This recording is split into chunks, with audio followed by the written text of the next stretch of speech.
एक बार की बात है कि कीमा बंदर और पापा शार्क बहुत गहरे दोस्त बन गए। बंदर तो एक बहुत बड़े जामुन के पेड़ पर रहता था जो समुद्र के किनारे ही उगा हुआ था। उसकी कुछ शाखें जमीन की तरफ थीं और कुछ शाखें समुद्र के ऊपर थीं और पापा शार्क समुद्र में रहता था। हर सुबह जब बंदर जामुन के पेड़ के जामुन का नाश्ता कर रहा होता तो पापा शार्क किनारे पर पेड़ के नीचे आता और आवाज लगाता, मुझे थोड़ी सी जामुन दे दो कीमा भाई।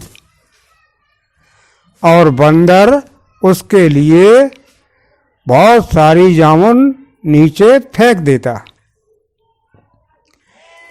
यह सिलसिला कई महीनों तक चलता रहा कि एक दिन पापा शार्क ने बंदर से कहा, कीमा भाई तुम मेरे ऊपर बहुत मेहरबानियां की हैं। मैं चाहता हूं कि एक दिन तुम मेरे घर चलो ताकि मैं तुम्हारी उन मेहरबानियों का कुछ बदला चुका सकूं। बंदर बोला, मैं तुम्हारे साथ कैसे जा सकता हूं पापा शार्क, हम जमीन पर रहने वाले लोग हैं, आप लोग पानी में रहने वाले हो, तो हम पानी में कैसे जा सकते हैं। शार्क बोला, उसकी चिंता मत करो,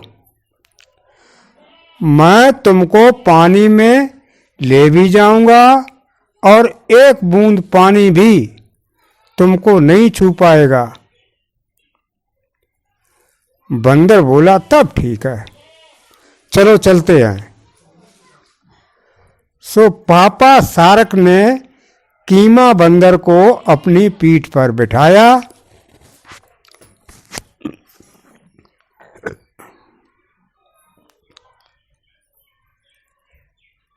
और नदी में तैर गया। जब वे लोग बीच पानी में पहुंच गए तो शार्क बोला,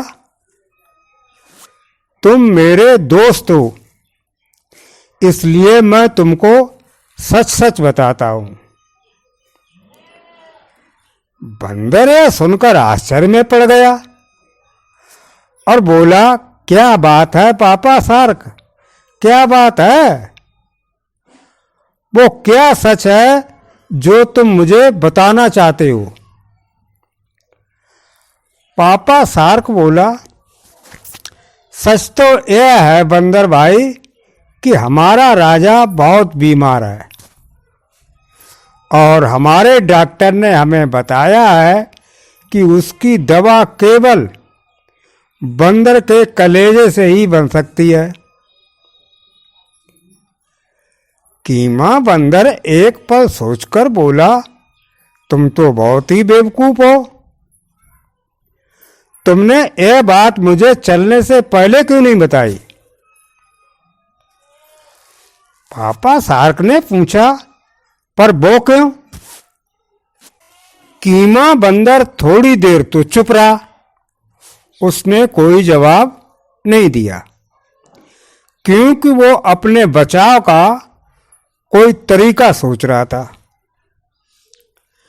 कीमा बंदर को चुप देखकर पापा शार्क ने पूछा, अरे तुम बोलते क्यों नहीं। कीमा बंदर बोला, अब मैं क्या बोलूं, क्योंकि अब तो बहुत देर हो गई पापा शार्क। अगर तुमने ये बात मुझे चलने से पहले बताई होती तो मैं अपना कलेजा अपने साथ लेकर आता। पापा शार्क ने आश्चर्य से पूछा, क्या मतलब। क्या तुम्हारा कलेजा तुम्हारे पास नहीं है? कीमा बंदर बोला, ओह, तो तुम हमारे बारे में कुछ भी नहीं जानते क्या? हम बंदर लोग जब बाहर जाते हैं तो अपना कलेजा पेड़ पर ही छोड़ आते हैं और बिना कलेजे के ही इधर उधर घूमते रहते हैं। तुमको मेरा विश्वास नहीं हो रहा? तुम समझ रहे हो कि मैं डर रहा हूं? तो फिर चलो, हमें किसी बात का डर नहीं है। दोस्त के लिए किसी बात के लिए हम नहीं डरते हैं। हम तुम्हारे घर चलते हैं, वहां तुम मुझे मार सकते हो और मेरा कलेजा ढूंढ सकते हो, पर वो सब बेकार ही रहेगा, क्योंकि वो तो वहां है ही नहीं, तो वो तुमको मिलेगा कहां से? बंदर शार्क का दोस्त था, सो शार्क को बंदर पर विश्वास हो गया। वो बोला, अगर ऐसा है तो चलो फिर वापस तुम्हारे घर ही चलते हैं, तुम्हारा कलेजा लाने। कीमा बोला, नहीं नहीं, पहले अब हम तुम्हारे घर ही चलते हैं। लेकिन शार्क बोला, नहीं नहीं, पहले तुम्हारे घर चलते हैं, तुम्हारा कलेजा लाने के लिए। आखिर बंदर ऊपर से अपने घर जाने के लिए अनमनापन दिखाते हुए अपने घर ही चलने को तैयार हो गया और शार्क बंदर के घर की तरफ वापस लौट पड़ा। शार्क के किनारे पहुंचते ही बंदर जमीन पर कूद गया और जल्दी से पेड़ पर चढ़ गया। वहां से वो बोला, शार्क पापा, मेरा इंतजार करो, मैं जरा अपना कलेजा ले लूं, फिर चलते हैं। जब वो पेड़ पर काफी ऊंची टहनियों पर पहुंच गया तो वहां जाकर वो चुपचाप शांति से बैठ गया। शार्क बेचारा काफी देर तक इंतजार करता रहा, फिर बोला, कीमा भाई, आओ चलें। पर कीमा बंदर चुपचाप वहीं बैठा रहा। शार्क ने फिर कीमा को आवाज लगाई, पर इस बार बंदर बोला, कहां? शार्क बोला, मेरे घर। कीमा बंदर चिल्लाया, क्या तुम पागल हो? शार्क ने पूछा, क्यों? मैं पागल क्यों हूं? बंदर बोला, क्या तुमने मुझे धोबी की गधी समझ रखा है? शार्क ने पूछा कि धोबी की गधी में क्या खास बात है भाई? बंदर बोला, उसकी खासियत यह है कि न तो उसके कलेजा होता है और न ही उसके कान होते हैं। अब शार्क अपनी उत्सुकता नहीं रोक पाया। उसने बंदर से उस धोबी की गधी की कहानी सुनाने के लिए कहा, जिसके न तो कलेजा था और न कान थे। बंदर ने शार्क को धोबी की गधी की कहानी कुछ ऐसे सुनाई। एक धोबी के पास एक गधी थी। उसका नाम पूंडा था। वो धोबी अपनी गधी को बहुत प्यार करता था, पर किसी वजह से वो गधी घर से भाग गई और जंगल चली गई। वहां जाकर कोई काम न होने की वजह से वो सुस्ती की जिंदगी बिताने लगी और सुस्ती की जिंदगी बिताने की वजह से वो बहुत मोटी भी हो गई। एक दिन सुंगरा नाम का शेर जंगल में घूमते घूमते पूंडा गधी के पास से गुजरा। अब सियार तो बहुत ही चालाक जानवर होता है। अगर तुम ध्यान से देखो तो उसका मुंह हमेशा चलता ही रहता है।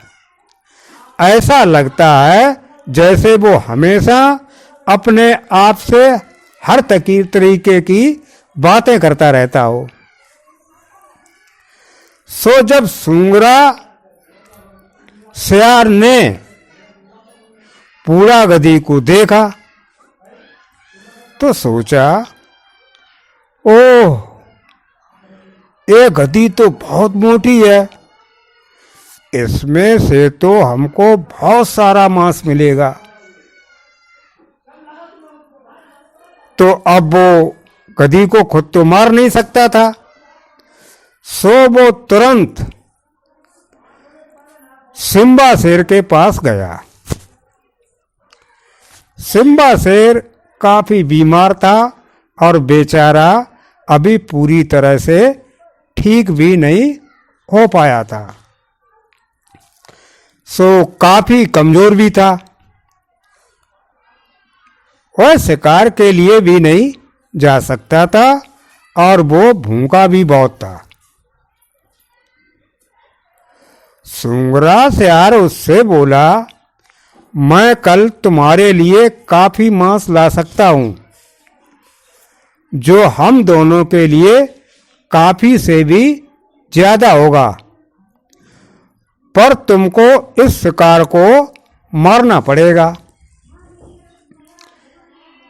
सिम्बा शेर बोला, दोस्त, ये तो बड़ी अच्छी बात है। ठीक है, तुम उसे लेकर आओ, फिर मैं देखता हूं। यह सुनकर सूंगरा सियार तुरंत ही जंगल में भाग गया। वो गधी के पास पहुंचा और उससे बोला, अरे मिस पूंडा, मुझे तुम्हारा हाथ मांगने के लिए तुम्हारे पास भेजा गया है। हम तुम्हारे लिए शादी का प्रस्ताव लेकर आए हैं। पूंडा गधी ने पूछा, किसने भेजा है तुम्हें? किसने मांगा है मेरा हाथ? सूंगरा सियार बोला, सिम्बा शेर ने। ये सुनकर तो गधी बहुत ही खुश हो गई। वो बोली, ओह, ये तो बहुत ही अच्छा रिश्ता है, चलो जल्दी चलें। सो दोनों शेर के घर आ पहुंचे। शेर ने उनको प्रेम से अंदर बुलाया और बैठाया। सूंगरा सियार ने सिम्बा शेर को यह बताने के लिए अपनी भौं से इशारा किया कि यही है वो शिकार जिसकी मैं कल बात कर रहा था।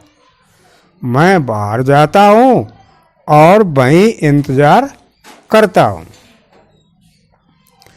फिर उसने पूंडा से कहा, मिस पूंडा, मुझे थोड़ा काम है, वो काम करके मैं अभी वापस आता हूं। तब तक तुम अपने होने वाले पति के पास बैठकर गपशप करो। और यह कहकर पूंडा सियार वहां से बाहर भाग गया। जैसे ही बड़ा खरगोश बाहर गया, शेर गधी के ऊपर कूद पड़ा। दोनों में बहुत जोर की लड़ाई हुई। गधी ने शेर को बहुत जोर से मारा। शेर उस समय बहुत कमजोर था। काफी कोशिशों के बाद भी शेर गधी को न मार सका और वो गधी शेर को नीचे पटक कर जंगल में अपने घर भाग गई। थोड़ी ही देर में सूंगरा सियार आ गया और शेर से पूछा, सिम्बा शेर जी, क्या हुआ? क्या तुमने उस गधी को मार दिया? शेर बोला, नहीं, मैं उसको नहीं मार सका, बल्कि वो मुझे ठोकर मारकर चली गई। हालांकि मैं अभी ज़्यादा ताकत पर नहीं हूँ, फिर भी मैंने भी उसकी खूब धुनाई की। सियार बोला, कोई बात नहीं, इस बात के लिए तुमने अपने आप को दोष मत दो, मैं फिर देखूंगा। फिर खरगोश काफी दिनों तक इंतजार करता रहा, जब तक कि शेर और गधी दोनों ही ठीक नहीं हो गए। एक दिन सियार ने फिर पूछा, क्या कहते हो सिम्बा शेर, अब ले आऊं उस गधी को? शेर बोला, हाँ, अब ले आओ तुम उसको, अब की बार मैं उसको फाड़ कर रख दूंगा। सुनकर सियार फिर जंगल की तरफ चला गया।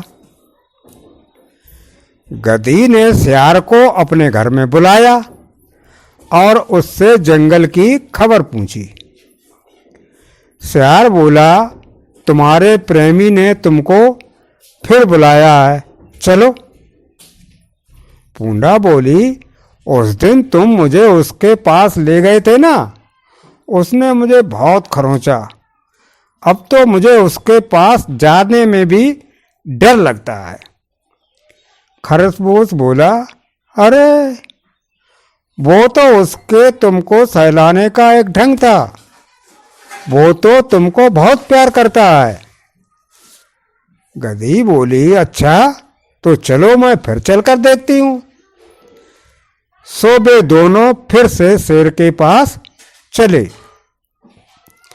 जैसे ही शेर ने उनको आते देखा तो वो गधे के ऊपर उछला और अब की बार उसने उस गधी के 2 टुकड़े कर दिए। फिर शेर ने खरगोश से कहा, यह मांस ले और इसे भूनकर ले आओ, और देखो मुझे तो केवल इसका कलेजा और कान चाहिए। खरगोश बोला, ठीक है, और गधी को लेकर सियार बोला, ठीक है, और गधी को लेकर चला गया। उसने मांस को एक ऐसी जगह ले जाकर भूना जहां शेर उसको देख नहीं सकता था। उसने गधी का कलेजा और कान निकालकर एक तरफ रख दिए। बचे हुए मांस में से उसने पेट भरकर मांस खाया और फिर उसमें में से भी जो बचा वो उठाकर रख दिया। इतने में ही शेर आ गया और उसने गधी का कलेजा और कान मांगे। फिर शेर ने सियार से कहा, यह मांस ले जाओ और उसे भून कर ले आओ, और देखो मुझे तो केवल इसका कलेजा और कान चाहिए। सियार बोला, ठीक है, और गधी को लेकर चला गया। उसने मांस को एक ऐसी जगह ले जाकर भूना जहां शेर उसको देख नहीं सकता था। उसने गधी का कलेजा और कान निकालकर एक तरफ रख दिए। बचे हुए मांस में से उसने पेट भरकर मांस खाया और फिर उसमें से भी जो बच गया वो उठाकर रख दिया। इतने में ही शेर आ गया और उसने गधी का कलेजा और कान मांगे। सियार बोला, कलेजा और कान वे कहाँ हैं? शेर गुर्राया, क्या मतलब?